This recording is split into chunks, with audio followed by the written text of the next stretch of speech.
Merhaba çocuklar. Bugünkü dersimizde bölme işleminin sağlamasının nasıl yapıldığını öğreneceğiz. Sağlama demek, bölme işlemini yaptıktan sonra işlemi doğru yapıp yapmadığımızı kontrol etmek demektir. Evet, şimdi hemen başlayalım. Öncelikle bölme işleminin elemanlarıyla başlıyoruz. Yani bölme işlemi nelerden oluşuyordu? Önce bir onu hatırlayalım. Bölme işleminde öncelikle şöyle bir çizgi çiziyorduk. Ve şuradaki sayıya bölünen diyorduk çocuklar. Bölünen. Evet, onun hemen yanındaki sayıya bölen diyorduk. Sonuç kısmına bölüm diyorduk. Bölüm. Ve çıkarma işlemini yaptıktan sonra çıkan sayıya da kalan diyorduk. Kalan. Evet, bölme işleminde neler varmış? Bölünen, bölen, bölüm ve kalan. Ve bunlar arasında bir ilişki var çocuklar. Onu da hemen yazalım. Yani bölme işlemini yaptıktan sonra acaba işlemi doğru yaptık mı, yapmadık mı, nasıl kontrol edeceğiz? İşte onun formülünü şimdi yazacağım. Öncelikle bölen ve bölümü çarpmamız gerekiyor. Bölen çarpı bölüm. İkisini çarptıktan sonra çocuklar, şuradaki bölen ve bölümü çarptıktan sonra kalanla toplamamız gerekiyor. Artı kalan diyoruz. Evet, bölen ve bölümü çarpıp kalanla da topladıktan sonra çıkan sayı bize bölüneni verir çocuklar. Sonuç bölünen diyoruz. Şimdi birazdan örnek bölme işlemleri yapacağım ve şu kuralı uygulayarak bazı sorular çözeceğiz. Öncelikle kolay bir örneği hemen burada göstermek istiyorum. Örneğin 14 bölü 3. Önce basit bir soruyla şu işlemin doğruluğunu gösterelim. Şimdi 14'ün içinde 3 kaç kere var? 3, 6, 9, 12, 15 diyemem çünkü geçiyor. 4 kere var. 4 kere 3, 12. Çıkarıyoruz. 4'ten 2 çıkarsa 2, 1'den 1 çıkarsa 0. Evet, şimdi bu bölme işleminin sağlamasını nasıl yapacağız çocuklar? Sağlaması. Yani bu işlemi doğru yapıp yapmadığımı nasıl kontrol edeceğim?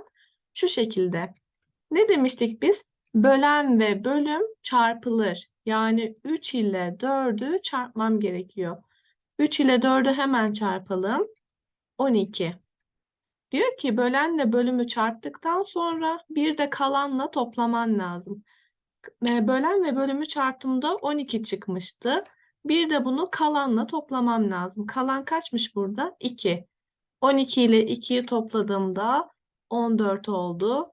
Ve gördüğünüz gibi bize bölünen sayıyı vermiş oldu. Şöyle. Şimdi bu küçük bir örnekti, basit bir soruydu. Birazdan daha zor sorularla, daha büyük sayılarla başka bölme işlemleri de çözeceğiz çocuklar. Önce bunları bir silelim. Sonra farklı sorular çözmeye devam edelim. Şöyle siliyoruz. Evet, yeni bir soru yazalım.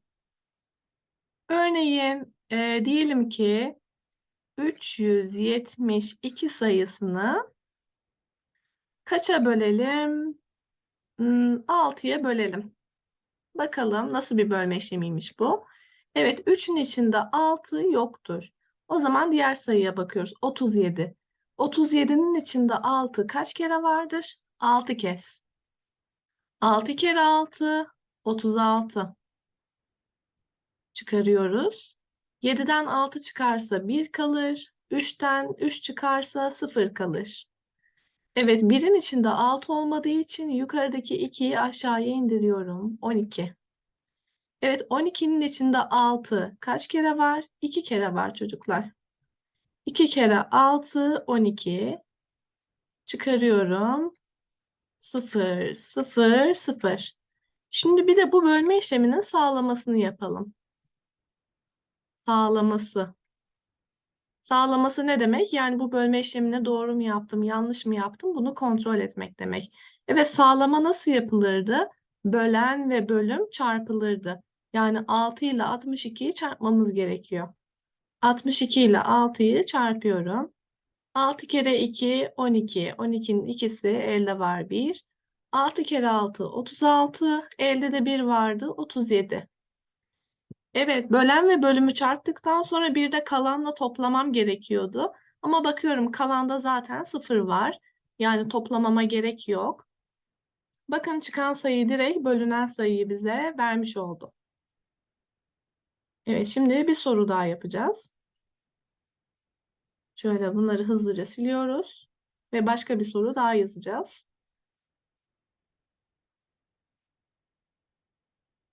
Evet, o da şöyle bir şey olsun. 649'u 56'ya bölelim. 56'ya bölelim. Bakalım kaç çıkıyormuş. Evet. 6'nın içinde 56 yoktur. O zaman diğer sayıya bakıyoruz. 64. 64'ün içinde kaç tane 56 vardır? Bir tane vardır. Bir kere 56, 56. Şimdi çıkarıyoruz. 4'ten 6 çıkmaz. Komşuya gittim. Bir onluk aldım. Burada 5 kaldı. Burası 14 oldu. 14'ten 6 çıkarsa 8 kalır. 5'ten 5 çıkarsa 0 kalır. Evet, 8'in içinde 56 olmadığı için 9'u aşağıya indiriyoruz ve 89 oluyor. 89'un içinde 56 kaç kez vardır? Bir kez vardır çocuklar. Bir kere 56, 56. Çıkarıyoruz. 9'dan 6 çıkarsa 3 kalır. 8'den 5 çıkarsa 3 kalır. 0'ı da aşağıya indiriyoruz. Evet. Şimdi buradaki sayı neydi? Bölen. 11 nedir? Bölüm.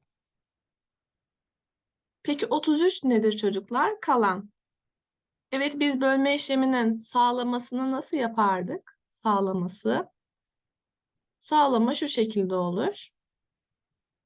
Evet.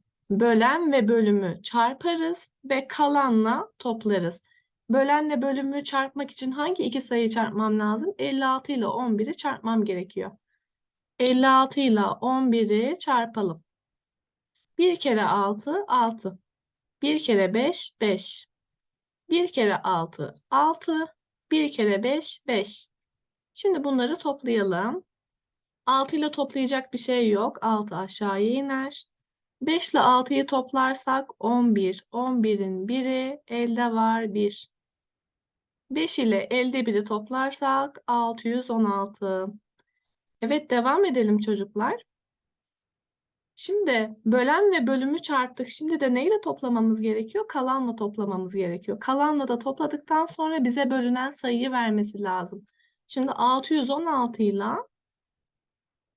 şuradaki 33 sayısını topluyoruz. Eğer sonuç bölünen sayıyı verirse demek ki bu bölme işlemini doğru yapmışızdır. 6 ile 3'ü toplarsak 9. 1 ile 3'ü toplarsak 4. 6'yı da aşağıya indiriyoruz. 649. Sonuçta gerçekten bölünen kısımda 649 muydu? Evet. Demek ki bu bölme işlemini doğru yaptık. Yani bölme işlemini nasıl kontrol ediyormuşuz çocuklar? Bölen ve bölümü çarpıyoruz, kalanla topluyoruz. Eğer bize bölünen sayıyı veriyorsa bölme işlemini doğru yapmışız demektir. Bölme işlemini her yaptığınızda sağlamasını yapmanızda fayda var. Yanlış yapmadığınızdan emin olmak için her zaman kontrol etmenizi tavsiye ediyorum. Şimdi bir tane soru yazalım. Soru şöyle bir şey olsun. Bölünen sayıyı bilmiyoruz. Dikdörtgen olsun. Bir sayı var. 12'ye bölünüyor. Bölüm 8. Kalan da kaç olsun? 6 olduğuna göre bölünen sayı kaçtır? Evet, sorumuz böyle bir şey. Bölünen sayı belli değil ama bölen 12 bölüm 8 ve kalan da 6 olduğuna göre bölünen sayı nasıl bulunur? Evet, biz bunu öğrenmiştik zaten. Nasıl bulacağız çocuklar? Şu şekilde. Bölen ve bölümü çarpıp kalanla topladığımızda bize bölünen sayıyı vermez miydi her zaman? Evet. O zaman hemen bölen ve bölümü çarpalım. Yani 12 ile 8'i çarpalım. Çarpıyoruz. 8 kere 2 16. 16'nın 6'sı elde var 1. 8 kere 1 8. Elde de 1 var 9. 96. Evet, bölen ve bölümü çarptım. Şimdi de ne yapmam gerekiyor? Kalanla toplamam gerekiyor. Yani 96 ile 6'yı toplamam gerekiyor. 6 ile 6'yı toplarsak 12. 12'nin ikisi elde var 1. 9 ile elde 1'i toplarsak 10. Evet, bölünen sayıyı bulduk. Bölünen sayı kaçmış?